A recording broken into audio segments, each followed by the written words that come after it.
Is that a great-looking group or what, huh? How about it? So, welcome to the Kennedy Space Center. What a great day. I can't wait till this evening when that Falcon 9 and Crew Dragon take off. And once again, we're going to be launching a crew vehicle from Launch Pad 39 after an 8-year hiatus here at the Kennedy Space Center. It's just one step forward to getting crews to the International Space Station before the end of the year on a U.S. rocket with a U.S. crew from U.S. soil. And we're going to make that happen. And these are the guys that are going to be a part of it. And I think you all know them, but I'll just run down the line before I turn it over to the administrator here. Doug Hurley, Bob Benkin, our administrator Jim Bridenstine, Mike Hopkins, and Victor Glover. And these guys, you know, you saw him get assigned to fly, except for the one in the middle. He wishes he were assigned to fly. True. And but Doug and Bob, they've been tracking this vehicle for a long time. As we developed it, they were assigned to watch the commercial crew program, to be involved, and I'm going to leave the questions to them. But before we open it up for questions, I want to give the mic to our administrator, Jim Bridenstine. He's doing an outstanding job leading us, and I can't wait to get this successful crew launch under his belt. Thank you. Thank you, Bob, for that intro. And I just want to share with you how important this is. It's a critically important event in American history. We're on the precipice of launching American astronauts on American rockets from American soil, again for the first time since the retirement of the space shuttles in 2011. And this time when we do it, we're doing it differently than we've ever done it before. NASA is not going to purchase, own, and operate the hardware. In fact, we're going to be a customer. We're going to buy a service. And our goal here is to be one customer of many customers, driving down the cost and increasing the access to space in a very robust commercial marketplace for human spaceflight in low Earth orbit. But we don't just want to be one customer of many customers. We also want ultimately to have numerous providers that are competing on cost and innovation.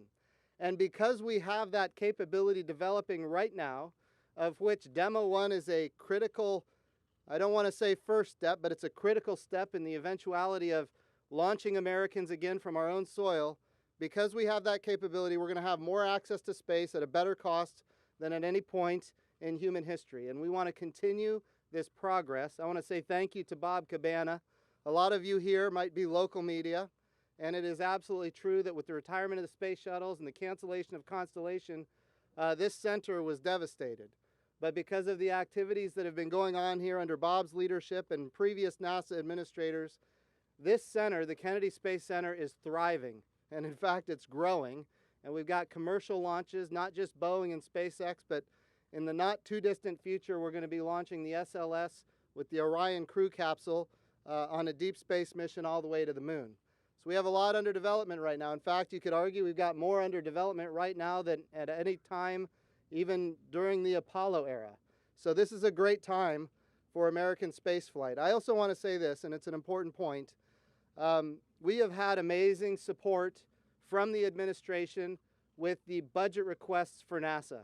In fact, the President's first budget request took NASA's budget up $1 billion, which was over a 5% increase. And by the time I got sworn in as the NASA administrator, bipartisan support in the House of Representatives and in the Senate gave us an increase of $1.7 billion, an 8% increase in NASA's budget. We haven't seen this level of strong bipartisan support and administration support in a long time. So with all of this support and with these commercial capabilities that have been developing here on the Space Coast, we are in a great position right now, and tonight is going to be a great moment, a great achievement in this future of space exploration and the future of space development that includes launching commercial, where NASA is a customer and we have numerous providers competing on cost and innovation. So with that, I think we'll just open it up for questions, and we have some very special guests here that can maybe even entertain a few of those questions themselves. Hello. I think we're asking from over here. Oh, we've got a line. Yeah, here's a mic. We've got a line. Oh, that's the line over there. Marcia, an AP for Doug and Bob, please. What's it like to be next in line for flying a Dragon? And capsule splashdowns, it's also retro. It's Back to the Future. Could you sort of talk about that too?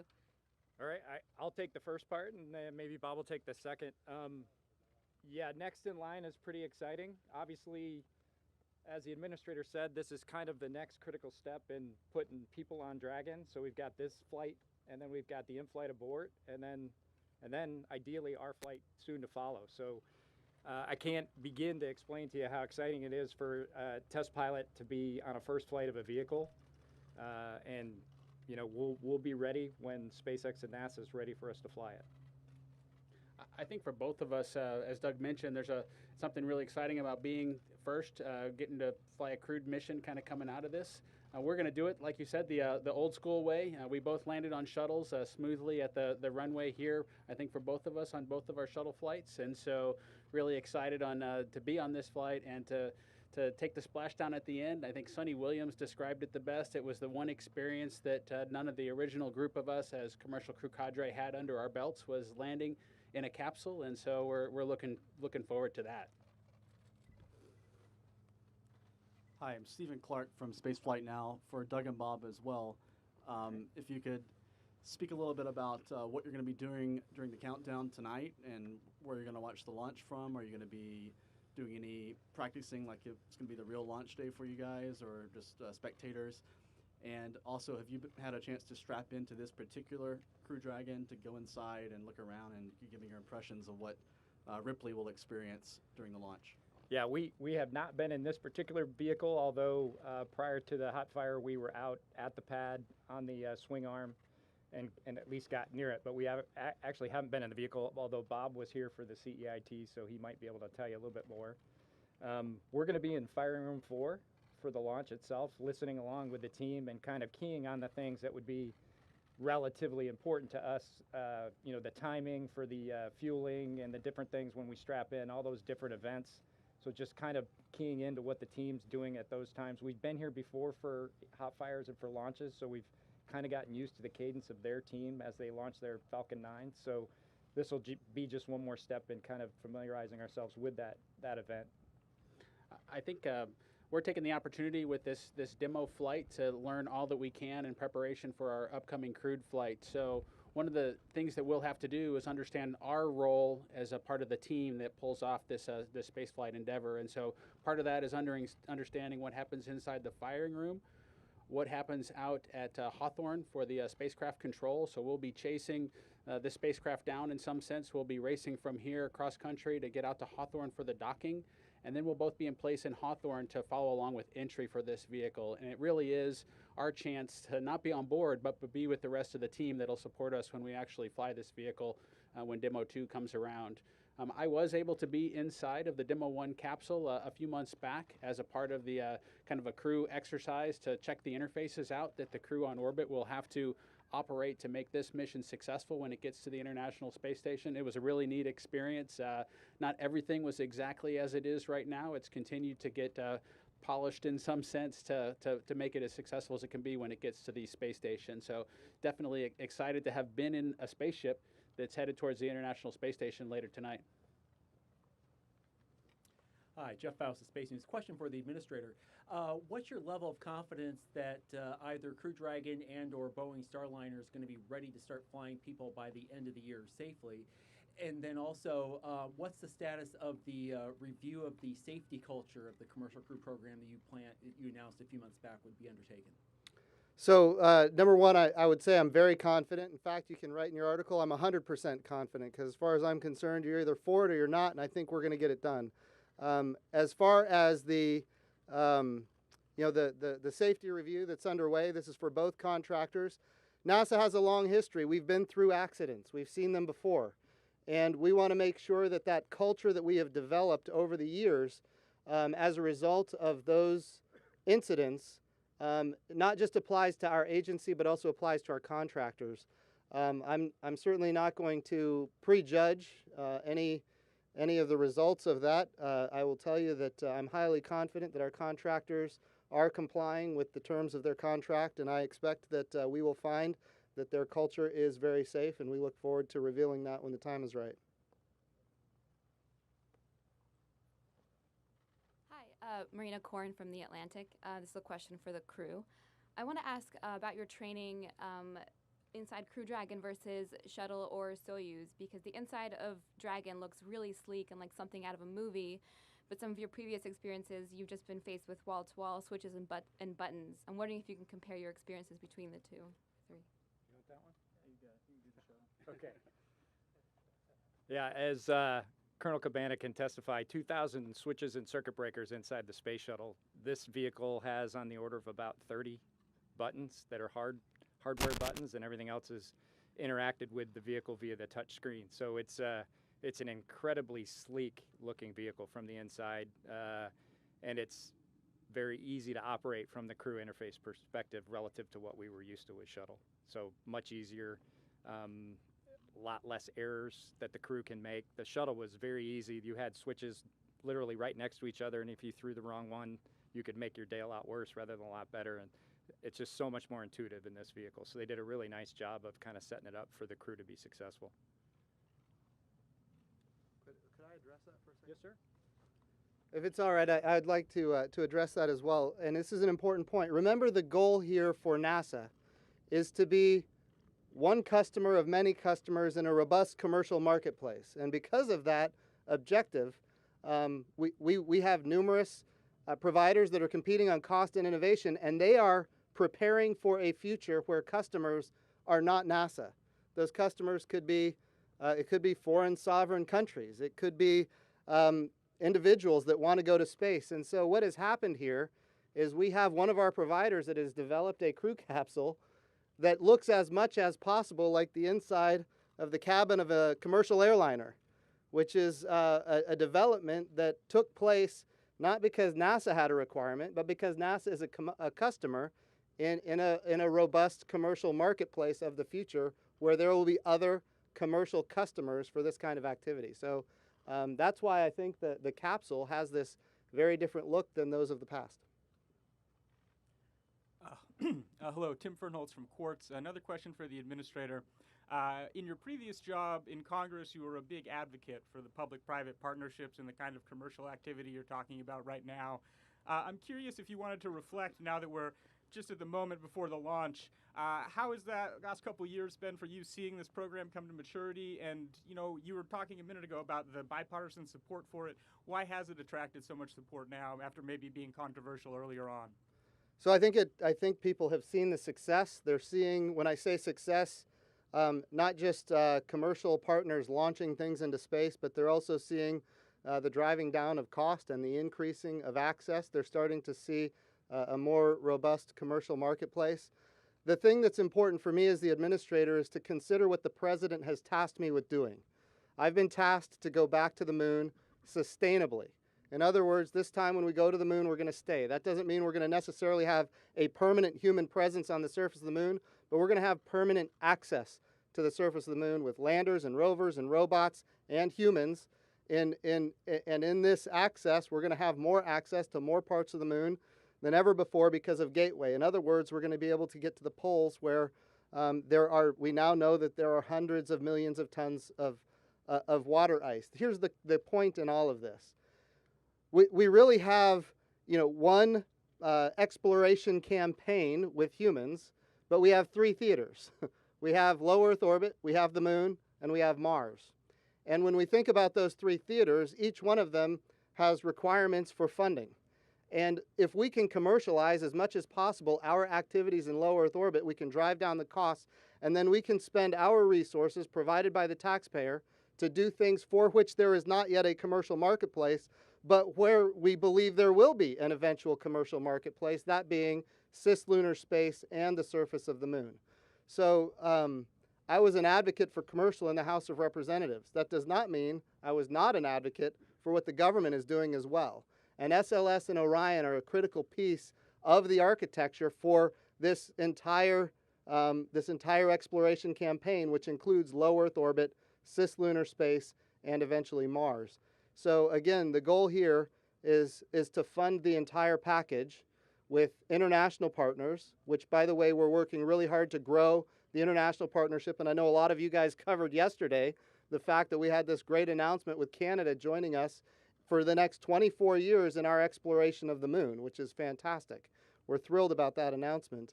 But we need international partners. We need them to grow the partnership. We need more international partners. There's now more space agencies on the surface of the planet than ever before.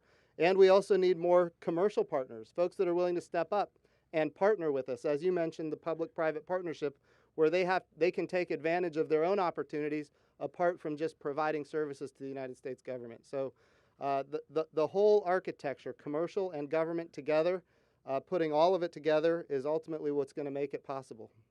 Thank you. Hi, this is Diana from Real Clear Media. My question is for the crew or the administrator. If you could give us some insight about what's been different about the preparations for this unique launch as opposed to others. Do you treat this like there are astronauts on board? Can you just give a little insight into what that process has been like getting ready for this? Wow, that's a tough one when you went down the list 1, 2, and 3, and I ended up with that question. So I guess the way I would describe it, as you look at the Demo-1 vehicle and you compare that to the in-flight abort vehicle or the Demo-2 vehicle, we have to take the lessons that we can from this ship and see whether or not they apply to our mission, or if the data that we can collect from this mission is important enough in other areas that maybe we would accept something that isn't quite the same way that we would do it for Demo-2. Maybe that's a long way to describe it, but what the crux of the issue is that this is a test flight. The in-flight abort vehicle will be a test flight. Our flight to the International Space Station will be a test flight in preparation for the mission that these two guys, along with 2 additional, most likely international partner astronauts, will actually undertake when they go for a 6-month increment. And so this is a bit of a shakeout cruise. Will be the final shakeout cruise before their long-term mission on board the International Space Station. Can I add to that, Bob? Yes, sir. Yeah, and I'd just like to add to that a little bit too. When you talk about the cadence and how we set up for this, you know, it was last week, early in the week, we had a flight test readiness review that the Commercial Crew Program hosted in preparation for the agency flight readiness review that Bill Gerstenmaier chaired here over in OSB 2 a week ago Friday, a week ago today. You know, that's the same team that we brought together with some minor differences that we did for shuttle missions. And we're getting into that cadence. In fact, we all commented, it was great to have everybody back at the Kennedy Space Center for a flight readiness review. One of the great things about this test flight is there are some differences. It's not exactly the way we did shuttle. It's not exactly the way we do cargo or launch services program missions when we do the readiness reviews. So we're setting up our procedures and processes to prepare us. This is a great learning event all the way through as we work through all the issues that we have to clear everything for readiness for this flight and prepare the next step for actually putting crew on board. We're figuring out how we're going to do that for this program. And we've taken some of how we did shuttle. We've taken some from other areas, the way we do things, and we're setting up those procedures now. So I think, you know, we know how to do this. We know how to work through the issues. We know how to hold the reviews. We know how to determine what needs to get done safely in order to make it successful. And what we learn from this, we'll go back into the next set of reviews, we'll make some modifications, and we'll do it even better after having had this test flight. So this isn't just a test flight of the vehicle. It's a test flight of the entire leadership management team, many of those folks who weren't here for shuttle. So we kind of got to set it up again and teach those folks how to do this as we work through it. So this has just been a great experience so far getting to this point. Thank you very much. Hi, Takuya Katsumura from Nippon Television Japanese broadcaster. This question is for Doug. So 8 years ago, you were on the last shuttle mission, and you'll be on the first Crew Dragon mission. What's your sentiment like in being able to connect it to important flights and to important eras in the U.S. Space exploration history? You know, it's not the easiest question to answer.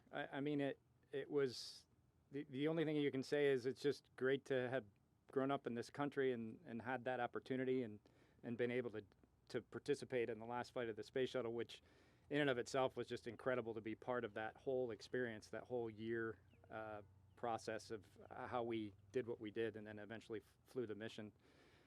And since then, it's kind of felt like trying to get us back to a point where the United States could fly humans in space again. And I kind of felt like that was something that was important to me to do before I did something else with my life. And once again, I think it's just a case of, you know, I was in the right spot at the right time and had the right qualifications to be selected to be in this flight. And it's a tremendous, tremendous honor.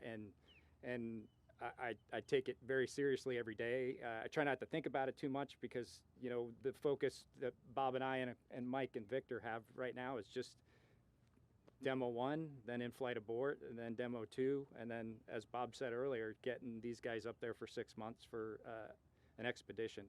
And so that's what we've been doing, and frankly, I've been part of the commercial crew program in some way, shape, or form basically since I landed on Atlantis almost 8 years ago. So it'll be really neat to finally get Dragon in space and get to the space station again, but it's a great thing for NASA, it's a great thing for SpaceX, and it's a great thing for the United States. Thank you so much. Hi guys, Phil Keating, Fox News Channel. Victor and Mike, good news.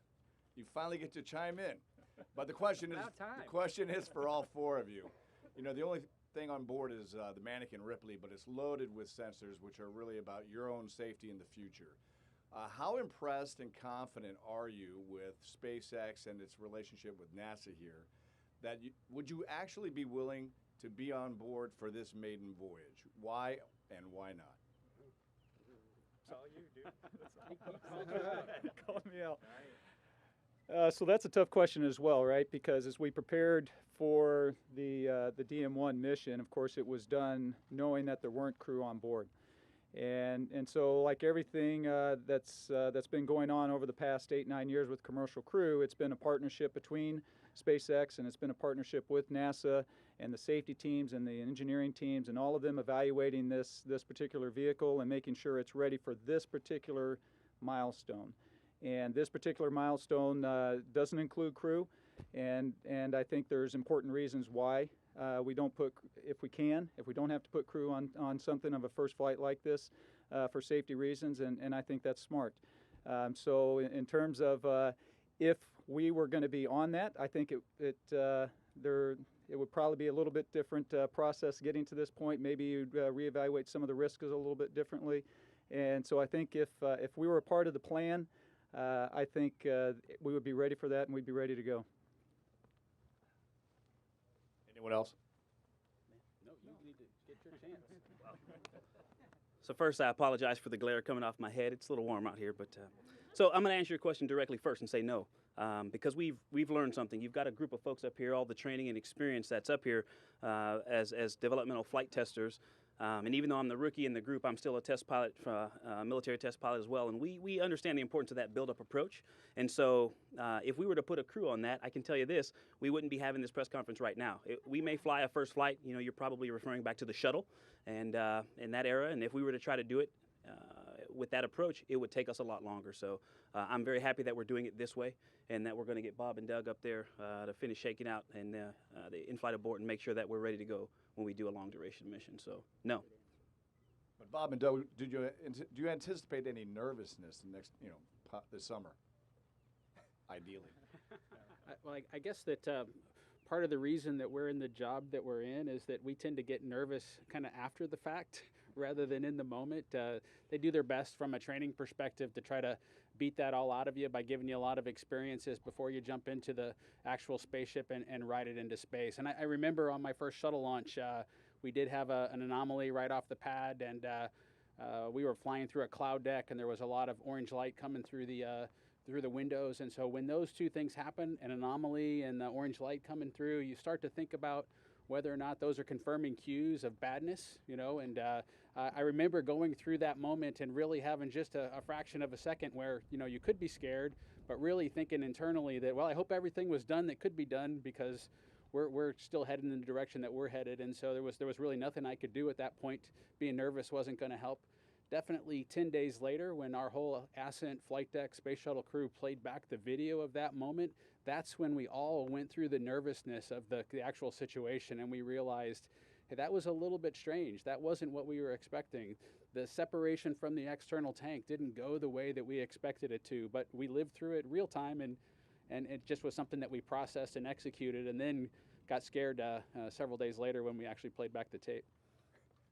Just to answer the question that you initially asked, I think that the process that Colonel Cabana outlined earlier included our SpaceX partners, and so I think they would acknowledge that they have more work going forward in preparation for the Demo-2 flight that we'll be on. I'm sure there'll be work that is a part of that in-flight abort mission as well that they want to accomplish before they fly that one. And so I think as a team, we would all agree that we probably aren't ready for the Demo-2 mission. We expect to get a lot of data from this one that will provide us with a better understanding of what we face when we jump into that actual test flight in preparation for the expedition crews that come after us. But I think as a team, including SpaceX, we would say that, hey, this is not Demo-2, this is Demo-1, and that's what we assessed. Mike Wall, space.com. Going back to a couple questions ago, I mean, yeah, this is going to be it's going to be a flight off of Pad 39A, and I mean, we've seen the shuttle go off of that many times. I mean, I just wonder if this upcoming milestone kind of occasions any introspection about what the shuttle meant and kind of what it meant to this country and what it was able to achieve. So, I mean, some of you guys have actually flown in the shuttle, so I'm just wondering if you have any feelings about that, if it kind of brings anything up about what the legacy is and so on. Well, first off, this pad has an awesome legacy.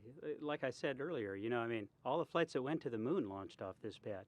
But this isn't the first launch off this pad since the shuttle launched.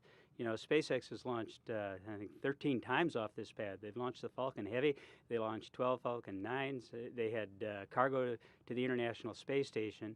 To me, it's an excellent use of a national resource to be able to repurpose it so it just doesn't sit idle out there rusting away in the salt air. I mean, how much better could that be? And, from a shuttle point of view, the shuttle was an absolutely amazing vehicle. And we talk about reusable vehicles. I mean, the shuttle was reusable for 30 years. We reused the orbiter, the engines, the solid rocket motors. The only thing we didn't reuse was the external tank. So, the International Space Station, we couldn't have built it without the shuttle. I think it was just a tremendous program. But that's the past. And what we got to focus on is the future. We got to focus on commercializing low Earth orbit. The shuttle was too expensive for a commercial company to run and operate and make a profit. That was a national asset, a national program, a government program. With these commercial rockets, we now have the ability to commercialize low Earth orbit and allow NASA to do that really critical job of exploring beyond our home planet, to do the expensive work, to lay the groundwork in cooperation with our commercial partners. So, what does it mean to me? It means we're making use of an awesome asset that this nation has here at the Kennedy Space Center, and I'm just happy to see rockets flying off it. Thank you. Hi everyone, it's Chabeli Herrera with the Orlando Sentinel. I'm hoping you can take us a little bit behind the scenes of what you all are thinking as you're getting closer to this. This is a first, the first for SpaceX. What is going on in your heads with your families as you're talking about it, the camaraderie maybe you have with each other, as people, not just as astronauts participating in this. What are you talking to your families about? What are you talking to each other about now as this is becoming really real? Whoever wants to take it. I don't know if you know this, but both Bob and I are married to astronauts, so in a lot of cases it makes the discussions at home a little easier because they both understand, I think, what we're kind of working towards and what you would deal with on launch day. And I've told Victor this a couple times. The hardest job is not your job; it's the spouse watching you launch into space. So an appreciation for that. So whatever you can do to include your family in any event. And this is a little bit unique because, especially for Bob and I, we've been traveling across the country for both SpaceX and Boeing for the last 3.5 years, working on this program. So just to include them in our trips to California, our trips to Huntsville, or our trips to wherever we went, Denver and here, and it could be the most innocuous things that you had happen or that you saw for the first time, and the little excitement the first time you do an ascent in a simulator, in a SpaceX simulator or a Boeing simulator the first time. It may not seem like that big a deal, but it's a pretty big deal. When we first started, this program was just PowerPoint charts, and now we got a vehicle out on the pad. So, and they understand that. And I think as much as you can include your families in this from start to finish, they become just as invested as you do, and they know that it's filled with ups and downs, and they're along to enjoy it with you. Anything else? Are you going to do anything special as the crewed flights get closer in terms of preparing with each other and with your families? We had a pretty nice little Christmas party with our families and the four of us, and there was no cameras, so I'm not going to tell you what happened, but it was fun. And then I don't know. We kind of talked about that the other day. You know, we have a chance to develop a tradition for all the crews that fly on Dragon, and so that it's a little bit of a hefty task to kind of come up with some of this stuff, but maybe that'll just happen naturally. But I think, you know, that's kind of the neat stuff that we're looking forward to continue to do and kind of pass on down the line to some of the newer astronauts that are going to fly these vehicles. Anybody else? I would just maybe describe every one of these events that you describe as a special one that we're getting back into as we try again to get astronauts flying again off the Florida coast is one that we look at and try to understand what opportunities there are to learn from it. And so at a recent cargo mission, my wife and I looked at the schedule and looked at what was in front of us for this mission, where I would be in the flight control room and trying to follow along with that team to consider what we could do as a family to prepare for my eventual flight into space. And the last time I flew into space, I didn't have a son. I didn't have any children, and now I have a 4-year-old, and he had not been to a rocket launch before, and I didn't want his first one to be his father launching into space. And so we came down here, and we're on the top of the building just across the way and watched that mission together as a family in preparation for my eventual flight on a Falcon. Luckily, it was a Falcon 9 mission that was headed to space station, so there were a lot of similarities to the mission that I'll fly on.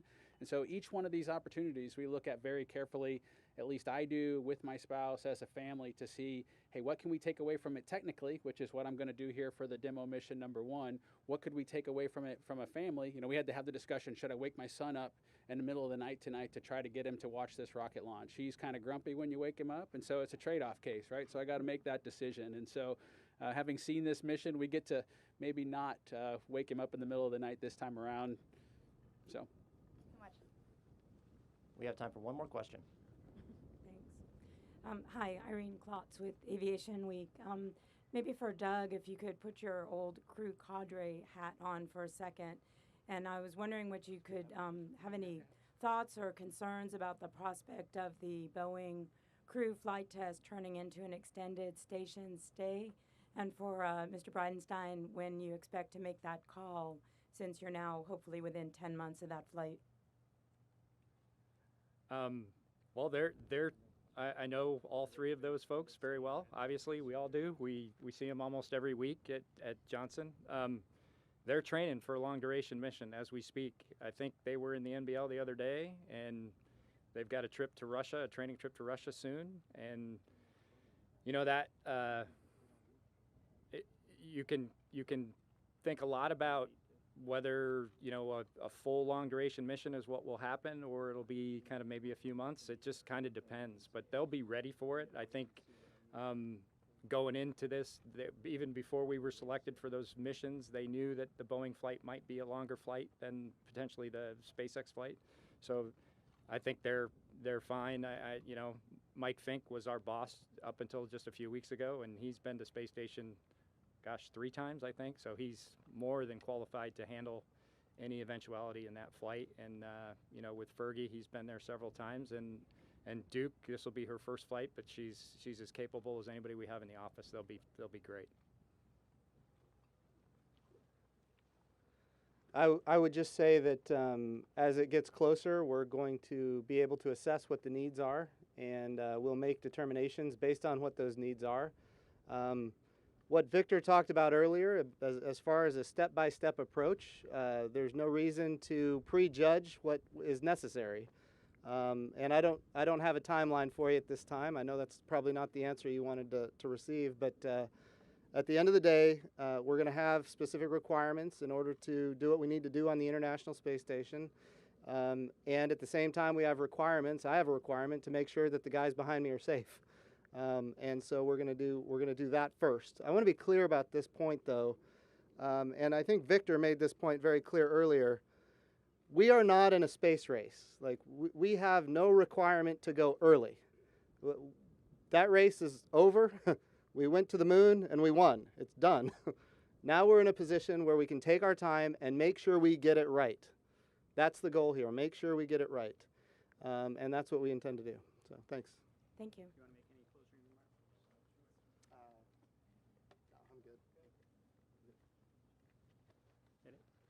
I want to thank you all for coming out today. This is an absolutely exciting time for NASA, for the Kennedy Space Center, for human spaceflight for our nation. And this is an awesome group back here. These guys are awful humble, but they've worked really hard to be prepared for what's coming up now. And I got to admit, I really envy you. I told them walking out I'd trade places with them, and they said, not on your life. You know, that's it. So I hope you all enjoy the launch tonight. It's going to be fantastic. Last I checked, everything's on track. The weather's still looking good. So go Dragon, go Falcon. Thank you.